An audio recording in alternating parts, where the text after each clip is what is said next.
Yeah, I'll react to that, sure. Okay. Hey guys, is this the guy from that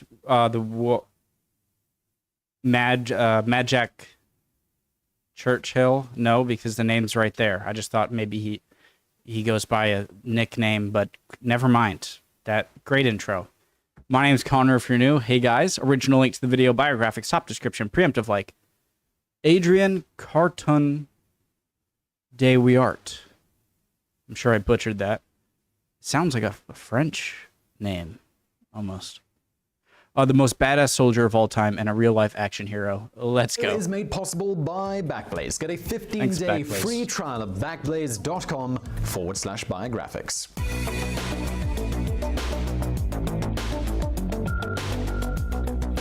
A total disregard for his own personal safety, an indomitable fighting spirit, reckless courage, and the gift of being nearly indestructible. This soldier survived 5 wars, including World War I and World War II, and became one of the most decorated British officers of all time and sustained countless injuries. Was he the unluckiest soldier of all time, or maybe just the quintessential British war hero? Well, make up your own mind as we hear the story of today's protagonist, Adrian Carton de Wiart, the unbreakable soldier. It's like a very British man. Adrian Carton de Wiart was born into an aristocratic family in Brussels, Belgium on May 5th, 1880. The father of this quintessential British war hero was actually Belgian and a lawyer. His mother, well, she was actually Irish. Adrian was so Belgian, in fact, that throughout his life he was amused by the rumor that he was an illegitimate child of King Leopold II, who owned the Congo. Adrian's mother sadly passed away when he was just 6, and his father, Leon, moved the family to Cairo in Egypt. During this period, Leon married again, and Adrian's stepmother thought it was a good idea for the boy's education if they were to spend some time at a British boarding school. As the family was Catholic, he was sent to a Catholic school, the Oratory near Birmingham. The founder of the school, Cardinal John Henry Newman, once wrote, "Fear not that thy life shall come to an end, but rather fear that it shall never have a beginning." Adrian's life would be on the brink of coming to an end countless times, but he never showed any fear, and for sure his life, it certainly had a hell of a beginning. By 1899, Adrian was 19. He was attending Balliol College at Oxford. At this stage in his life, as per his father's desire, he could have easily settled for a law degree and the pleasant existence of a typical toff, just enjoying his family's wealth. Except he didn't. War was in my blood. On the 11th of October, 1899, the Second Boer War broke out, pitting the British Empire against the Orange Free State and the Transvaal Republic in South Africa. This was a revelation for Adrian. In his autobiography, Happy Odyssey, he wrote, "At that moment, I knew once and for all that war was in my blood. If the British didn't fancy me, I would offer myself to the Boers." It turns out the Brits, they did fancy him. Adrian enrolled as a volunteer, faking his identity that mindset as well as his age. He was soon dispatched to South Africa, while his father still believed him to be studying law at Oxford. And this was the start of his real life, a soldier's life. Very early on, straight after training in South Africa, de Wiart and his unit were crossing a river in full view of some Boer commandos when he was shot twice, once in the stomach and once in the groin. So we're going to help you out here and keep count of how many times he was shot or shrapnelled or otherwise just injured. After being shot, a superior bluntly asked if there were any Boers about, to which he replied coolly, "No, but the few were very good shots." In the hospital, his identity was discovered, and so he was forced to return to England to recover and to face his father's wrath, who by now had discovered what his son was up to. Luckily, Leon consented and his son pursued a military career, and after Adrian returned, he decided to quit Oxford for good and return to South Africa in 1901 for another round of fighting. This time, though, he did it in style, booking himself in first class and handing generous tips to the bar staff, so that he landed in Cape Town with exactly £1 in my pocket. After joining a cavalry regiment, de Wiart was promoted to corporal. Son, did you go off to war again? Sorry, Dad. £1 in my staff so that he landed in Cape Town with exactly £1 in my pocket. After joining a cavalry regiment, Wiart was promoted to corporal. This promotion lasted exactly 24 hours, after which he was demoted again to simple trooper for threatening to hit a sergeant. But it was clear to Wiart that he was destined to greater things, and after a few months he had earned, or more probably bought, a commission as second lieutenant. During the rest of 1901 and until the end of the Second Boer War in 1902, Wiart greatly suffered for the lack of action. His only opportunity to do anything of military value was to cut some barbed wire in a Boer camp, but even then he was ordered not to do it. Fretting for action, at the end of the war he applied to be sent to British Somaliland to join the hunt for Mohammed bin Abdullah, also known as the Mad Mullah. Bin Abdullah had started a guerrilla campaign against the British East African colony, and he was fighting for independence and considered by his followers a Sunni holy man and almost a messiah. But to colonial authorities he wasn't a messiah, he was just a rather naughty boy. Again, Wiart's superiors, they curbed his fighting enthusiasm, and he was gazetted to a cavalry regiment in Mathura in India. The Indian stay was peaceful and largely uneventful, except for Wiart finding a great passion for pig sticking, which basically consists in chasing wild boar on horseback through the forest to pierce them with a long spear. Anyway, when chasing one of these pigs in the jungle, Wiart fell off the horse, and the horse fell on him and cracked several ribs and one ankle. During his convalescence, he had an argument with the local servant and pelted him with stones. When the servant got out of range, Wiart shot him in the butt.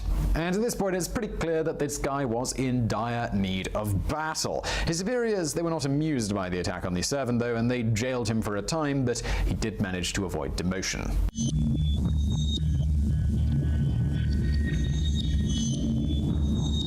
So clearly this is different breed of human that just, not psychotic, just very war hungry. So I understand his superiors being like, well, he's a pretty great soldier, and just get him out of jail. Makes sense. Wiart was transferred back to South Africa. He wrote in his memoirs that he was happy not to see India again. I suppose the feeling was probably mutual on that one. The ensuing years, they were blissful. Wiart spent his time gambling, socializing, racing horses, and shooting wildlife. He enjoyed several liquid meals, as he called them, but also cultivated his physical fitness. At one point, he was so strong that he could rip in half a pack of cards. In 1907, Wiart swore an oath of allegiance to the king, formally becoming a British citizen within the British Army. In 1908, Wiart returned to England, where his few regimental duties gave him time to play polo and travel the continent, and especially Austria-Hungary, to shoot grouse, pheasants, and other game. In the same year, his connection to that empire was strengthened by his marriage to Frederick Maria Caroline Henriette Rosa Sabina Franziska Fugger von Babenhausen. And no, he had not become a Mormon and married 7 different women. This was the full name of the bride, an Austrian countess. They went on to have 2 daughters together. In his memoirs, Wiart recalls the... He said I feel like polo and horseback boar spear hunting is kind of similar, so I can see how we like polo. Countess. They went on to have 2 daughters together. In his memoirs, Wiart recalls the atmosphere of mistrust at German border posts whenever he entered the country from France, and how his French-sounding surname attracted suspicion, a clear sign that tension was mounting and that war was certainly on the horizon. You probably knew that one. When World War I broke out, Wiart was on his way to British Somaliland to take part in what is now a mostly forgotten conflict, the colonial war against the Mad Mullah, who we introduced earlier. Wiart's desire to go and fight there, it had finally been fulfilled, but upon learning that the UK had declared war on Germany, Wiart felt like playing in a village cricket match instead of in the Test. And for our friends in the US here, the Test is to cricket what the World Series is to baseball. Wiart was assigned to lead a squadron of the Somaliland Camel Corps on the hunt for the Mad Mullah's followers that are vicious. When tasked... Is anyone surprised when they found out the size of camels? Horse, bigger than horses, probably. The Somaliland... I mean, look, I know people were a bit shorter back then, but... Camel Corps on the hunt for the Mad Mullah's followers that are vicious. When tasked with storming an enemy fort, Wiart could not resist going on the attack head first. Hold on, I need to... In the US here, the test is to cricket what the World Series is to baseball. Wiart was assigned to lead a squadron of the Somaliland Camel Corps on the hunt for the Mad Mullah's followers that are vicious. When tasked with storming an enemy fort, Wiart could not resist going on the attack head first. But the enemy position, it was well defended, and he was shot by the dervishes 3 times in the face. Indeed, one bullet took part of his left ear, a second bullet got him in the left eye, and a third bullet ricocheted and hit him across the very same eye. Of course,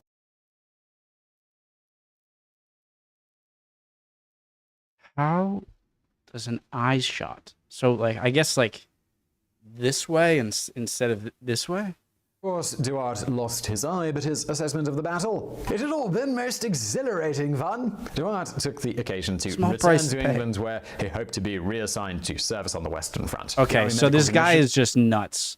I'm brave, but nuts. Agreed to it, provided that he use a in a good way, I guess. I think. Reassigned to service on the Western Front. The Army Medical Commission agreed to it, provided that he use a glass eye, which he hated. Indeed, while riding in a cab in London and finding the glass eye too uncomfortable, he yanked it out and threw it out of the taxi window. Why would he have to? It's like you have to look on. He would wear his distinctive eye patch. Okay.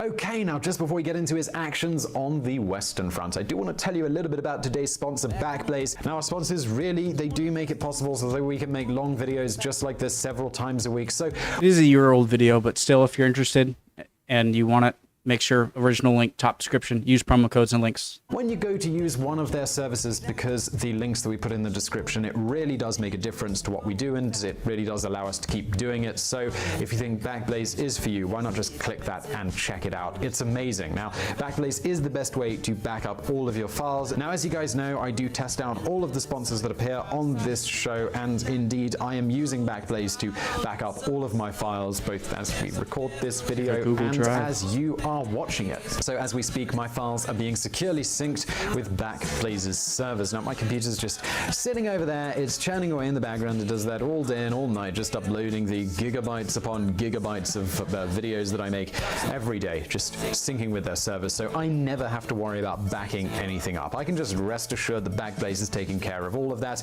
and it's also doing all of my files and other important stuff like that I don't want to ever risk losing. There's a better way. It's called Backblaze. Unlimited storage for $6 a month. Now, fortunately, touching the fake plastic wood on my chair, I've never had to call on them, but if you do have a problem, you can download files directly. I'd do that because I got a super fast internet connection, but if I had a major failure, like one of my giant hard disks went out, they will actually ship you a hard disk, all encrypted, all nice and safe, so that you can just plug it straight into your computer, or you can transfer the files, or you can just keep the disk and pay them a fee. It's all super reasonable. Also, all changes to files are automatically backed up, so it's really just a hands-off experience. And if you're watching this, you can get a 15-day free trial right now. You can click the link. Go to backblaze.com/biographics, get that peace of mind, and supporting Backblaze supports us, which is awesome. So don't put it off. Click that link, maybe open in a new tab, and just try out that 15-day trial. You'll love it, I'm pretty sure of it. And let's get back to the Western Front. Okay.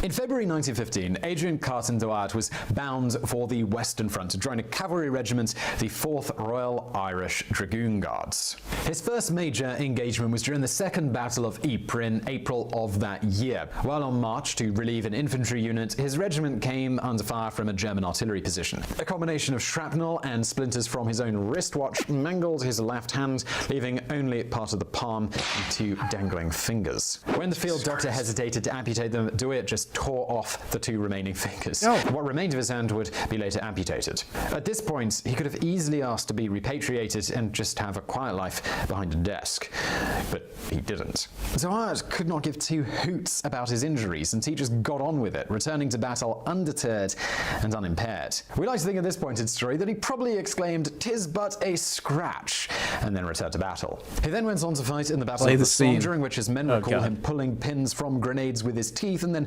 flinging them with his one good hand into enemy territory. He distinguished himself during the assault on the village of La Boisselle in France in 1916. 3 unit commanders from from the 8th Battalion Gloucestershire Regiment had been killed, Wiart then took charge of all 3 units. With no availability of field radios, field telephones, nor even pigeons to communicate orders, he decided to be his own messenger and ran back and forth along the 3 units to relay his orders, defying the hail of bullets and artillery shells raining onto no man's land. He and his men managed to hold back the advancing Germans. After this action, Wiart received the Victoria Cross. For most conspicuous bravery, coolness, and determination during severe operations of prolonged nature. This was the citation. After this, Wiart continued to lead from the front battle after battle, exposing himself to further injuries.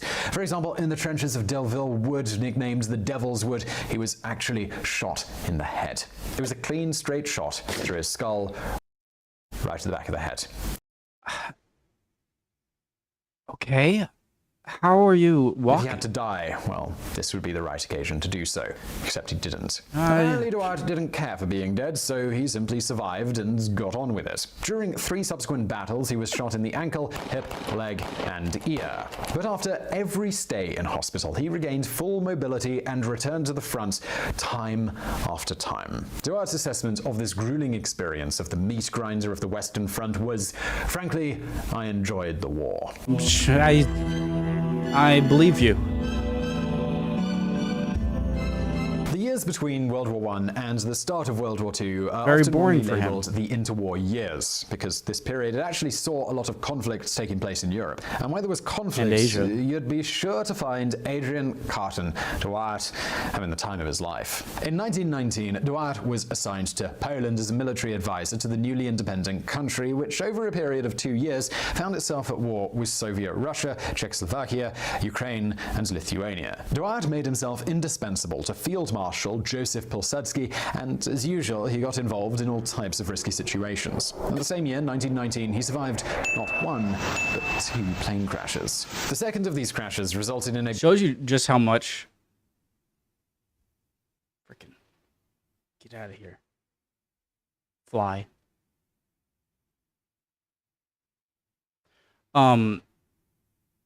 Shows you just how much the attitude is important to your generals or just people above you, because seeing how he had 1 eye and 1 arm and was shot many times, and the fact that it just his attitude towards war, it made him super valuable. Brief period of captivity with the Lithuanians. After his release, he increased his efforts to support the Polish military, even organizing a gun smuggling operation via Hungary. In 1920, he got closer to the front as the war with Russia intensified. One day, his observation train was attacked by a charge of Cossack cavalry with the intent of hijacking it. He confronted the attackers single-handedly, quite literally, with his revolver. At one point, he even fell off the moving train, but quickly leapt back on it and continued the firefight until the train escaped from the Cossacks. When the Polish wars finally ended in victory in 1921, Wiart decided to stay in Poland as he had grown fond of its people and its wildlife, which he proceeded to shoot for the next 18 years. The wildlife, that is, not the people. In 1923, he finally decided to retire, having now achieved the rank of Major General. After a life of adventures, this gentleman would go on to lead a quiet and wealthy life in his adopted country, except he didn't.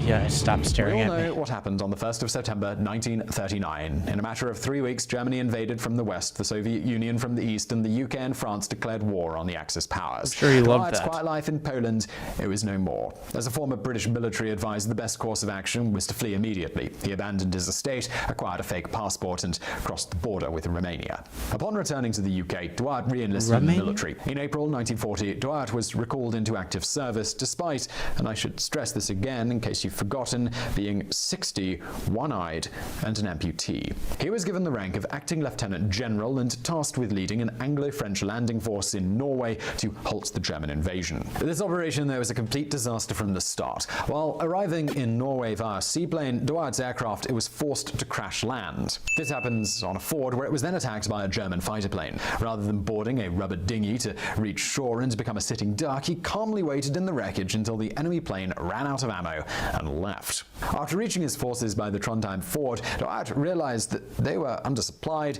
undergunned, and soon to be encircled by the Germans. But Wiart, you might imagine, he didn't really care about the odds being stacked against him, and he just got on with it. His troops, they managed to break the encirclements by traversing over the mountains and back to the coast under a constant barrage of artillery strikes and Luftwaffe attacks. Finally, the Royal Navy came to the rescue and managed to ferry Wiart and his band of brothers out of Norway, and they landed in Great Britain on his 60th birthday. In April 1941, Carton Wiart was appointed by Winston Churchill to lead a British secret mission in Yugoslavia. The objective was to make contact with Tito's partisans and offer them Allied support, but he never got there.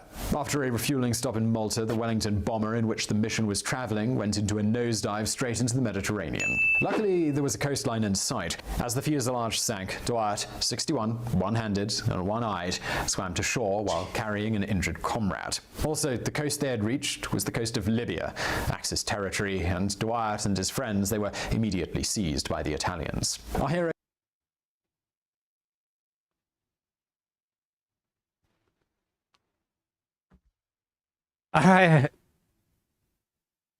today I thought that was going to be the end of him, but I don't know how to react to such a crazy story. This guy is unbelievable. Was transported by the Italian military to the high-security POW camp established within the castle of Vinci Igliata near Florence. This prison was specifically dedicated to guarding senior British officers captured in North Africa. The average age of the prisoners was 52, but these indomitable officers, they had the energy of young soldiers when it came to breaking out. Wiart was a part of at least 5 escape attempts, one of which involved digging a 60-foot tunnel under the castle walls. This was certainly a complicated endeavor for an amputee, but as usual, Wiart didn't give a damn about it, and he just got on with it. After 7 months, the tunnel was complete. Wiart and 5 other prisoners succeeded in their great escape in March of 1943 and hid for some days in their countryside. Their cunning plan was to make themselves inconspicuous by dressing like Italian peasants. So yes, considering that one of them was a one-handed 63-year-old gentleman with an eye patch covered in scars and none of them could speak Italian, it was sort of a miracle that they managed to escape capture for 8 days. Wiart, he was soon back in captivity at the castle though. Fun fact, by the way, this castle can now be hired for weddings if you're interested. But freedom was on the horizon. On June the 25th of 1943, Benito Mussolini was ousted by a monarchist coup. King Victor Emmanuel III appointed Field Marshal Badoglio as his successor, and the two conspirators continued honoring the alliance with Germany, but only on the surface. Behind the scenes, they were looking to negotiate an armistice with the Allies. They needed an intermediary, and Wiart, he seemed to be the perfect choice, as he was due for release from the castle anyway because of his disability. Wiart, he was taken to a tailor in Rome so that he could get some civilian clothes. As a loyal customer of Savile Row, he didn't trust the Italian tailors, and he protested that he didn't want to look like a gigolo. But in the end, he was happy with the suit that they fashioned for him, and on the 16th of August 1943, he was flown in secret to Lisbon alongside General Castigliano, the king's chief negotiator. After an agreement was reached, Wiart returned to the UK on the 28th of August. But he only had the chance to rest for 1 month before Churchill personally appointed him as a special representative to the Chinese nationalist leader, Chiang Kai-shek. Jesus Christ!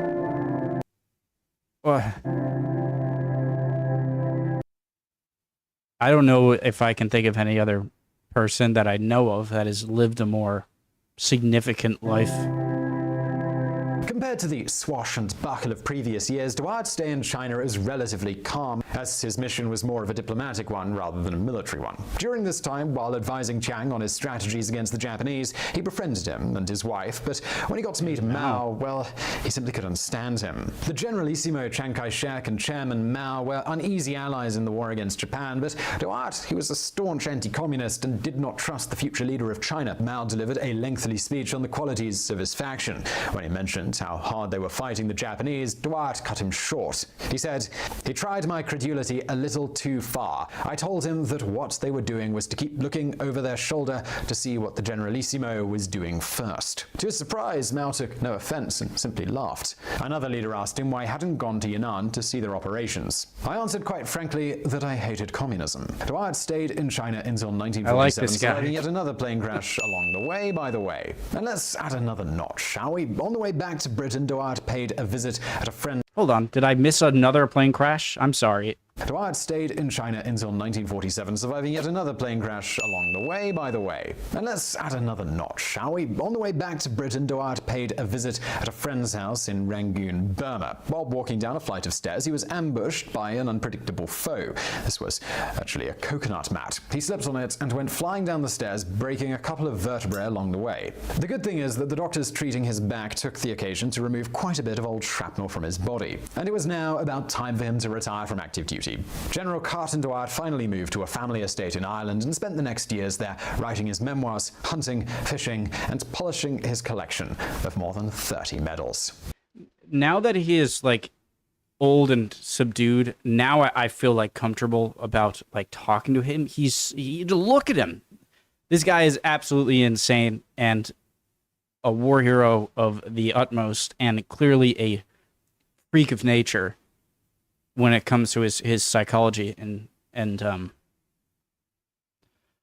but I would just feel so like self-conscious. Like I'm like, oh, never held a gun before. I nothing to add here.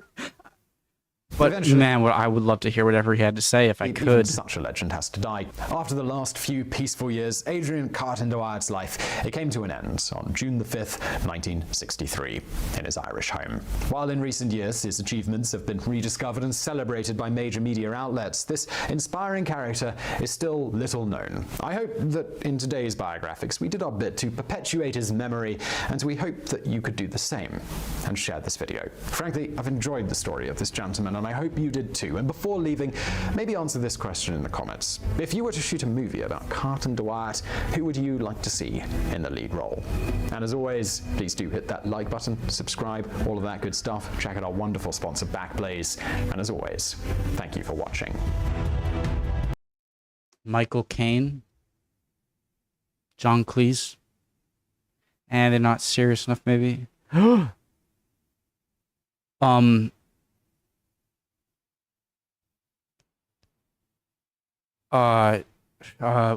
What's his name? Scottish James Bond guy. What's his name? You know who I'm talking about. He would be perfect. I can't believe. Sean Connery. But of course he's, it would have to be someone who's more able and younger. That was crazy. It was so crazy that I really couldn't wrap my head around it during the video a lot of the time, except just to be surprised. So sorry if I was a bit lackluster there, but that was an awesome video. Loved it. Love you guys. Hope you're all doing well. Would appreciate any comments down below, and hopefully I'll see you guys next video. Bye.